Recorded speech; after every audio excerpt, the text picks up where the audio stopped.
আবার অ্যাডভান্স, কোথা থেকে যে এত অ্যাডভান্স দেব? আপনার পরশুদিন সকালে কোনো কাজ নেই তো? না, সেরকম কোনো কাজ ভেরি নেই। গুড।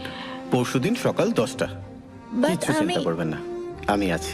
আমি আপনাকে ওয়ার্কশপ করিয়ে তৈরি করে নেব। আমার নাম্বারটা একটু নিয়ে নিন। আমি আপনাকে পরে জানাচ্ছি। হ্যাঁ,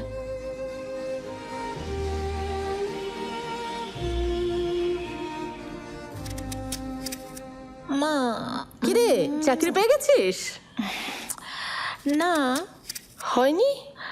চাকরি হয়নি, কিন্তু একটা দারুণ খবর আছে। কি বল? আমি যে প্রোডাকশন হাউসে রিসেপশনিস্টের ইন্টারভিউ দিতে গেছিলাম, সেখানকার একজন ডিরেক্টর এসে আমাকে দেখে বলে আমি ফিল্ম করব কিনা। ফিল্ম? কি আর বলছিস? শুধু তাই নয়, একেবারে হিরোইনের অফার। ও মা, এ তো দারুণ খবর। তুই পারবি সিনেমা করতে? আবার সেই সিনেমা? আমি বলেছি না, এ বাড়িতে সিনেমার কোনো আলোচনাই হবে না। ব্যাস, ঠিক আছে, তুমি চুপ করো। আমি কথা বলছি তোর সঙ্গে। হ্যাঁ, তুমি যাও, ভেতরে যাও। আরে যাও না ভেতরে।